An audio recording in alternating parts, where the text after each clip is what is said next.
Voilà. Donc je vais vous présenter ma société, C2C. C2C propose des solutions contre les pollutions marines flottantes. Et ce que je souhaite vous montrer aujourd'hui un petit peu, c'est déjà très rapidement, je vais vous faire un petit historique de pourquoi j'ai été amené à créer cette société-là.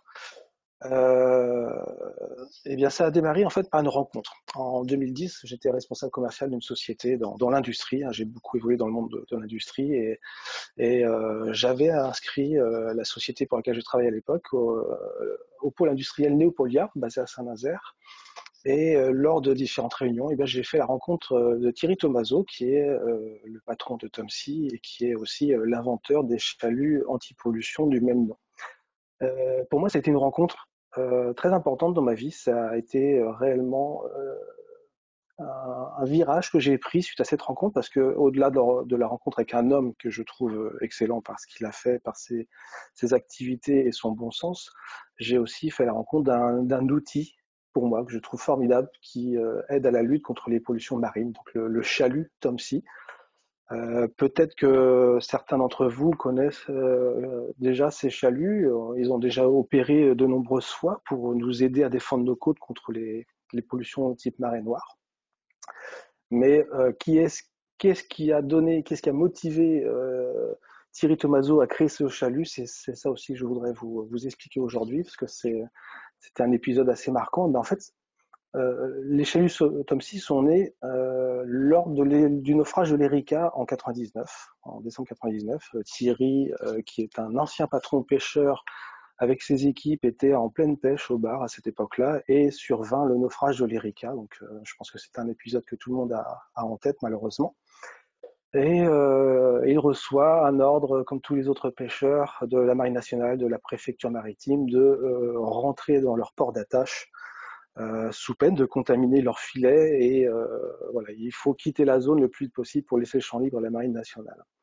Euh, Thierry Tomaso, à cette époque-là, lui, voilà, il rentre au port malgré lui, mais très, très en colère de ne pouvoir rien faire. Et en fait, très vite, il propose à la marine de ressortir et de les aider à essayer d'endiguer cette marée noire avec les moyens disponibles à l'époque, qui avaient déjà certains moyens, mais qui n'étaient pas encore ceux que l'on connaît aujourd'hui.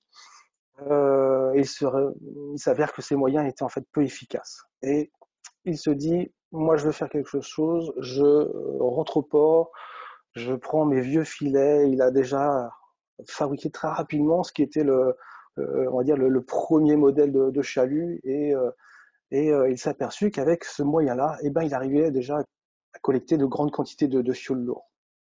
Et donc là, ici, on voit une image d'une des unes de l'époque du journal de la Vendée, où on commence à voir déjà un petit peu le début du chalut, donc des parties gonflables, un filet qui sert, on va dire, à confiner et à filtrer par l'eau, filtrer les pollutions marines.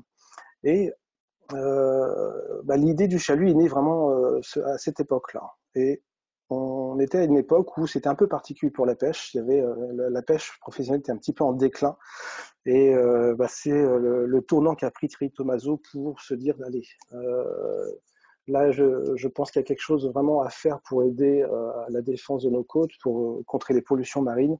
Et ils se mettent en fait à créer un chalut, à le développer. Ils mettent 3 ans en fait, à développer un vrai chalut de dépollution marine. Et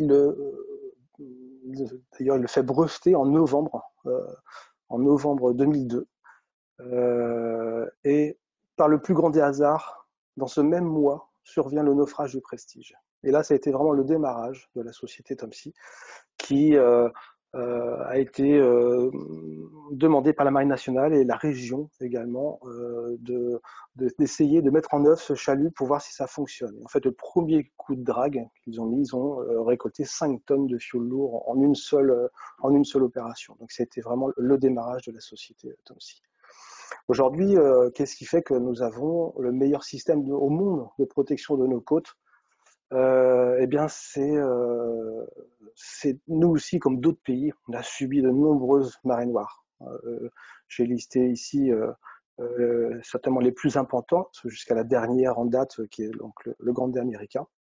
Et en fait, toutes ces pollutions marines, tous ces naufrages ont fait que la Marine nationale, le CEPOL et autres organismes eh bien, ont été obligés de s'équiper, de se former, d'avoir de nouveaux outils. Ça a évolué en permanence et le chalut Tomsy en fait partie. Ça a été un des éléments clés aujourd'hui d'outils utilisés par la Marine nationale, et ça l'est encore aujourd'hui, et même de nombreux pays. Et voilà, qu'est-ce qui fait aujourd'hui comment on peut contrer une marée noire? Quels sont les acteurs? Qu'est-ce qu'on peut aussi contrer avec les chaluts Tomsy? Comment on les utilise? Où est-ce qu'on peut utiliser tous ces chaluts?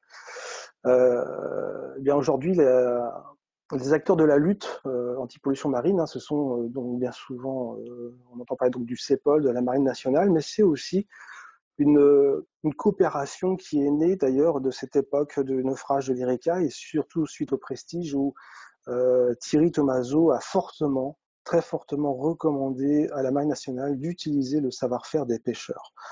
Les pêcheurs sont des hommes qui sont très souvent à bord de leur bateau, donc c'est une force mobilisable très rapidement. Ils sont toujours prêts à défendre aussi leurs côtes. Ce sont d'ailleurs eux-mêmes les premiers impactés par là je parle de pollution marée noire, mais même toute autre pollution maritime, telle que on entend beaucoup parler de déchets plastiques aujourd'hui, les macro-déchets, ou suite à des intempéries, ça peut être des débris flottants ou autres, et eux sont bien souvent les premiers impactés en plus de l'environnement maritime. Et donc, de cette époque-là est née une vraie collaboration, une vraie coopération entre la Marine nationale et la pêche professionnelle. Au-delà de cette époque-là, c'était pas vraiment deux mondes qui se croisaient. Aujourd'hui, c'est différent. Thierry Tomaso aime à le rappeler d'ailleurs qu'il est très heureux de voir aujourd'hui des hommes de la Marine nationale monter à bord de bateaux de pêche et vice-versa. Il y a une vraie collaboration qui est née et c'est aujourd'hui ce qui fait qu'on a déjà un système en place et efficient, efficace.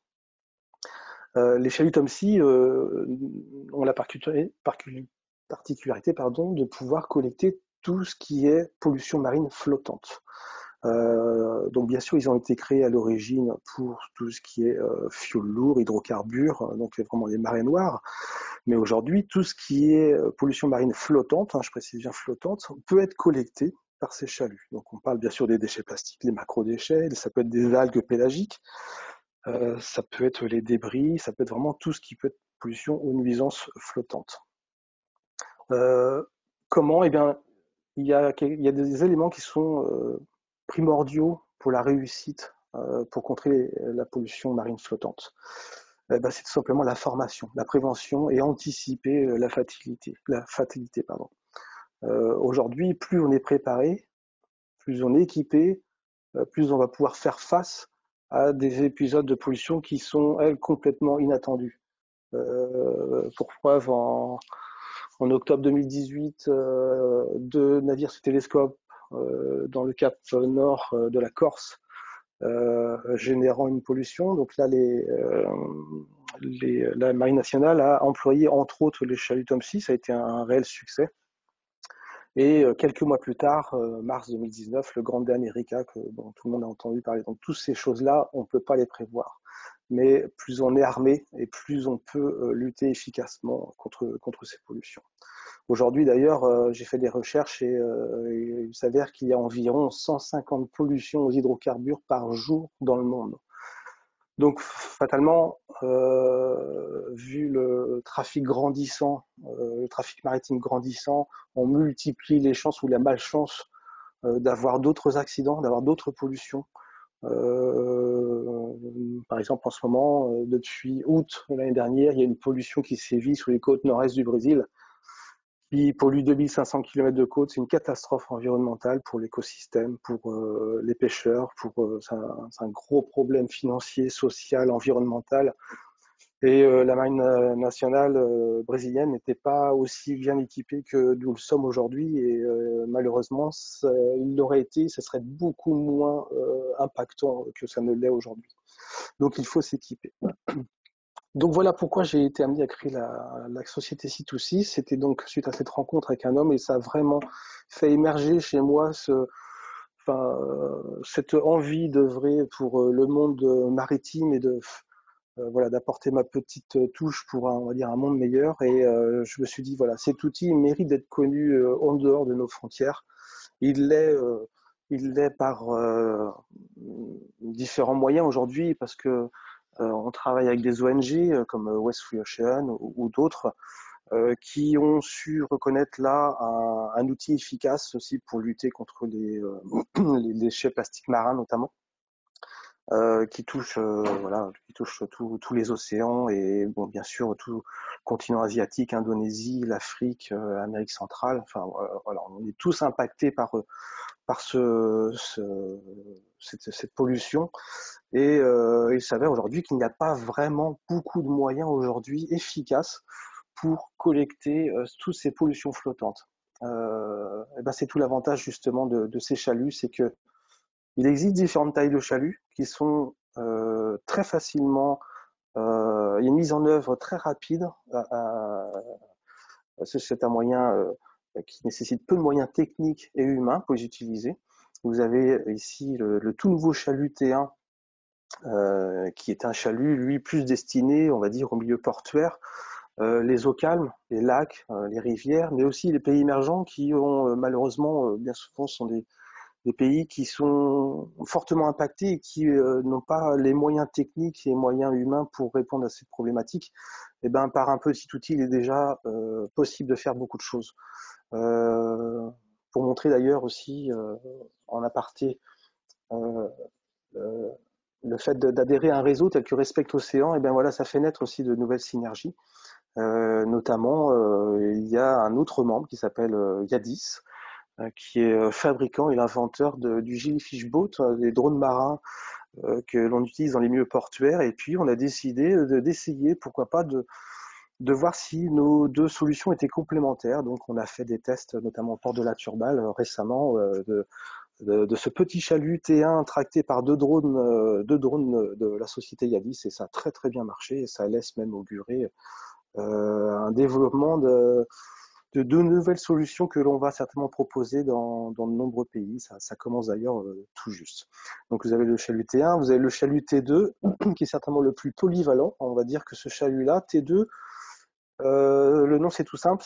T2, c'est tout simplement parce que ce chalut est capable de collecter 2 tonnes d'hydrocarbures, ce qui est énorme. Et pourtant, ce chalut, comme on peut le voir en bas à gauche, on peut le manœuvrer avec un Zodiac, 30 à 50 chevaux. Et là, on est déjà capable de faire du travail très rapidement et très efficacement. Et puis, vous avez le plus grand, le grand frère des chaluts, le chalut T8, qui aussi, comme son nom l'indique, est capable de collecter jusqu'à 8 tonnes d'hydrocarbures. On sait même que officieusement, lors du Grande America, le préfet maritime nous a expliqué que certaines poches avaient même été jusqu'à 10 tonnes. Toujours en aparté, si je parle du Grande America, c'est que c'est le dernier événement que nos côtes métropolitaines ont subi. Et le préfet, l'amiral Lausier, a décidé d'employer les chaluts Tomsy dès le début du naufrage. Et je pense que vous êtes tous d'accord pour dire que vous n'avez pas entendu parler de, de côtes souillées ou de plages souillées par les hydrocarbures. Et c'est tout simplement dû à l'efficacité de ces chaluts. Ils ont été employés très très rapidement, donc anticipation. Ils ont été mis en œuvre très rapidement, c'était très efficace. On n'a pas les chiffres exacts, mais on sait qu'il y a eu plusieurs centaines de tonnes de collectées tout au long de cette marée noire. Donc, les chaluts Tamsi, la société vend et loue des chaluts anti-pollution, donc à tout type d'acteurs souhaitant œuvrer donc pour la dépollution de nos domaines maritimes.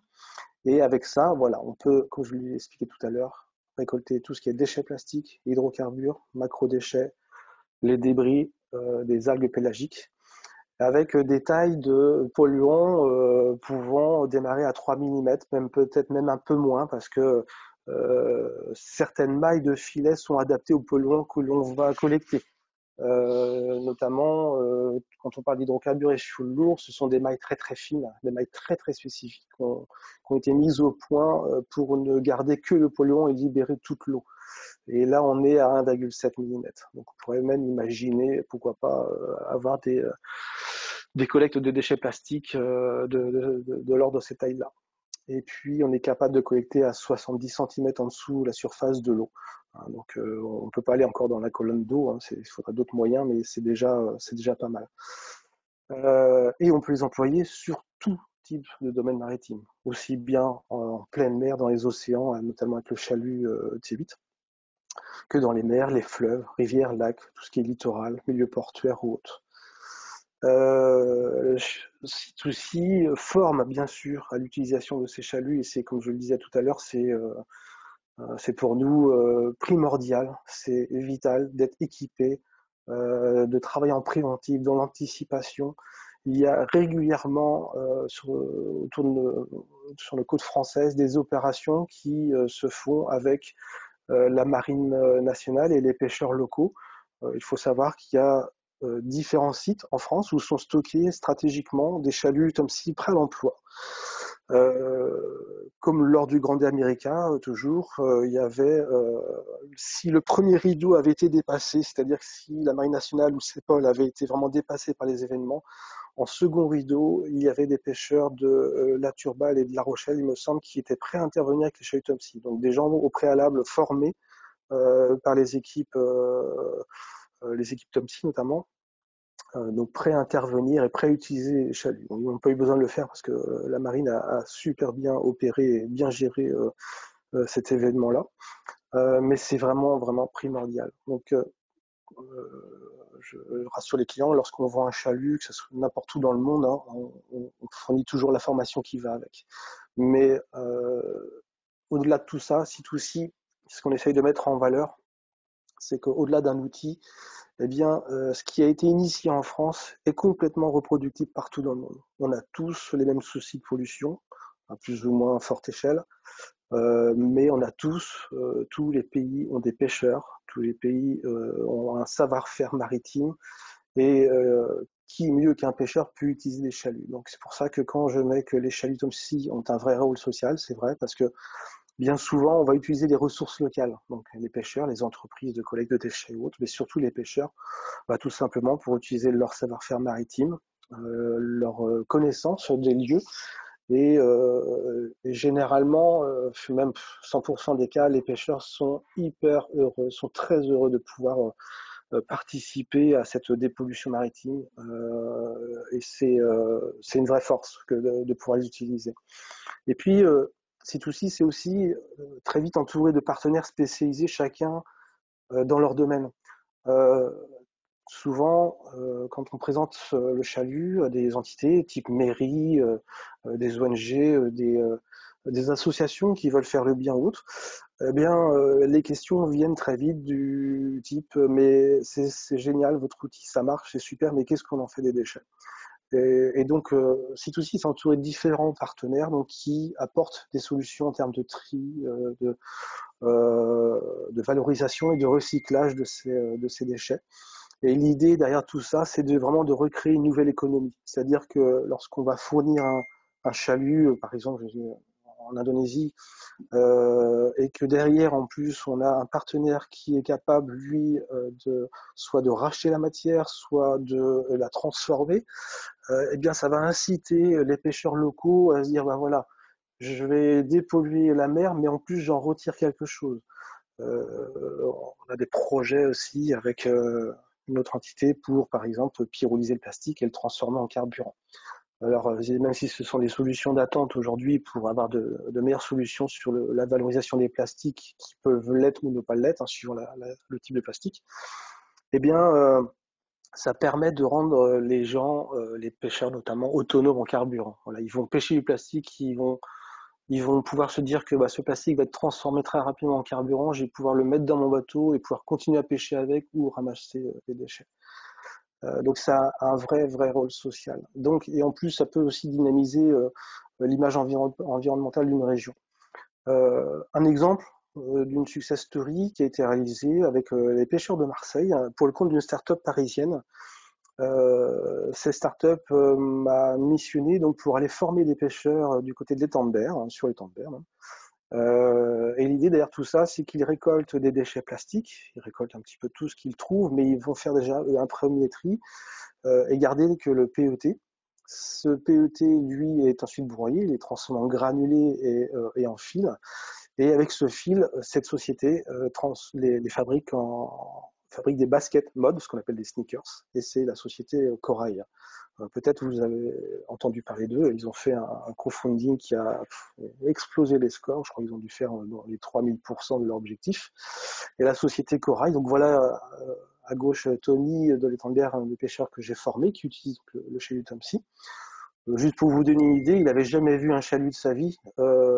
Lorsque j'ai commencé à le former à terre et puis après en mer, il lui a fallu un quart d'heure pour comprendre le fonctionnement et en une demi-heure, ça y est, il savait super bien l'utiliser. C'est très très simple pour eux et notamment très efficace. Voilà les baskets qu'ils fabriquent, ils sont plutôt sympas d'ailleurs. Euh, donc ça c'est l'exemple de ce qu'il est possible de faire. Ça c'est en France, mais c'est reproductible partout dans le monde.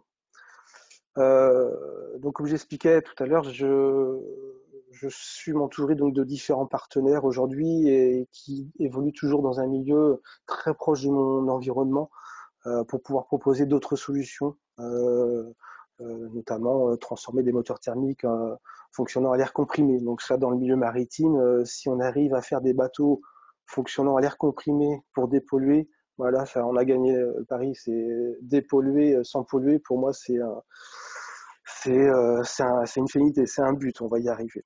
On est sur aussi l'éradication des plantes invasives qui touchent également tous les continents du monde et encore plus l'Afrique, l'Amérique du Sud. C'est un gros problème qui est malheureusement dû en partie au réchauffement climatique, l'agriculture intensive. Enfin, voilà. Voilà quelques noms de partenaires. Donc Tomsi, bien sûr, qui est mon partenaire privilégié. Le Platypus Craft, Sequal, qui est une société qui regroupe des acteurs comme moi et qui favorise la transformation des déchets plastiques marins en textile. Donc c'est une grosse structure espagnole. C'est DO9 pour les plantes invasives. Wings of the Ocean, qui est une association qui dépollue grâce à leur fameux 3 mâts, le Kraken. Antocer Power qui transforme l'énergie thermique en énergie, enfin les moteurs thermiques en moteurs fonctionnant à l'air comprimé. WFO, une ONG de Bruxelles. Et puis donc pour finir, voilà, je suis adhérent de Respect Océan et Remède Zéro Plastique. J'ai trouvé, j'avoue, en Respect Océan, voilà, un réseau dynamique, innovant et je pense que vu les nouveaux adhérents qui viennent d'adhérer à ce réseau, on compris aussi la même chose, c'est qu'il y a une vraie philosophie derrière tout ça. C'est pas un réseau juste pour faire du réseau, c'est qu'il y a une vraie synergie, il y a des choses qui se créent, il y a Respect Océan de plus en plus écouté. Et voilà, j'avais envie d'adhérer à quelque chose de concret et ça l'est aujourd'hui. Donc voilà pour ma présentation. Vous avez quelques minutes pour poser des questions. Donc, on vous invite à utiliser la fenêtre de chat qui est présente sur le panneau de configuration pour poser vos questions à Cédric. Et en attendant, on va aller voir ce qui se passe du côté de la facilitation graphique, puisque Fanny, qui va nous accompagner sur ce programme, est en train de schématiser un petit peu ce que Cédric nous a expliqué aujourd'hui. Donc c'est à vous pour les questions. Donc je vous rappelle que vous pouvez donc utiliser la fenêtre de chat pour écrire vos questions que moi je restituerai à l'oral à Cédric. Je vais peut-être commencer moi par une première question en attendant que d'autres personnes les posent éventuellement. Cédric, dans quel domaine peut-on utiliser les chaluts?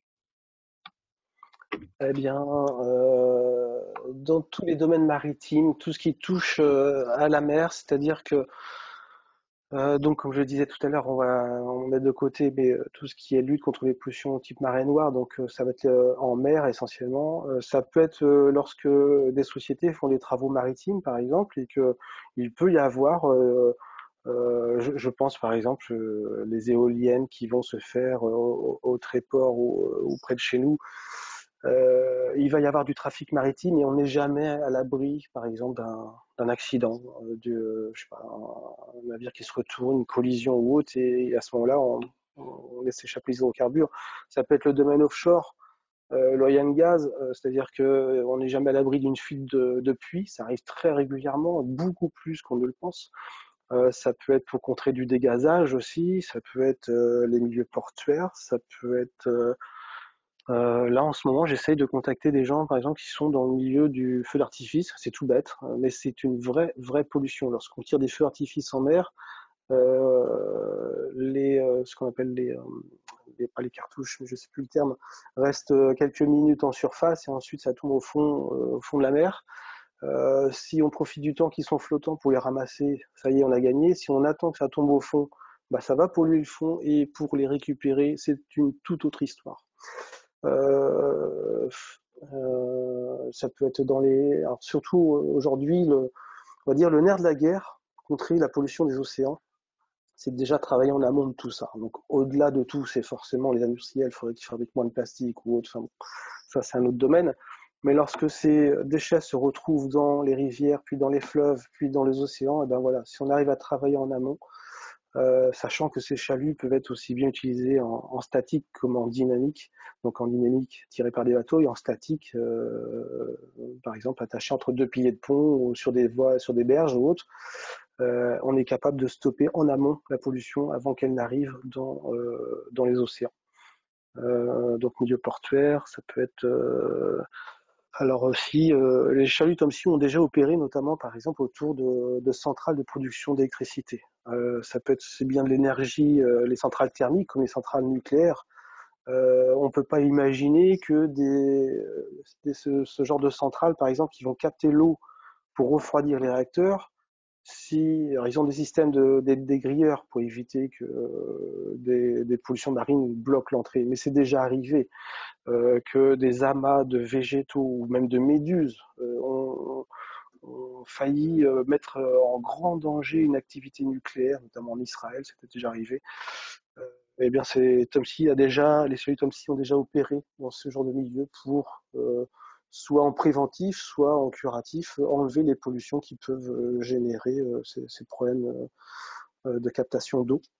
Voilà, donc tout ce qui est milieu maritime, les chaluts peuvent travailler.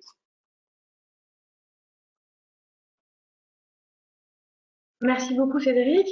Donc pour l'instant, il n'y a pas d'autres questions et on arrive à la fin du temps imparti pour le webinaire. Donc merci à tous. On vous donne rendez-vous dès demain, donc avec l'agence Hippocampe, qui est une agence bretonne qui travaille avec des acteurs engagés, notamment du domaine maritime. Donc comme aujourd'hui, les liens de connexion à la plateforme seront postés sur les réseaux sociaux le matin et on vous invite à les relayer puisque ce programme durera durant toute la durée du confinement. Donc à demain pour découvrir une nouvelle entreprise et je vous souhaite une bonne après-midi à tous. Merci Aurélie, merci Fanny. Au revoir.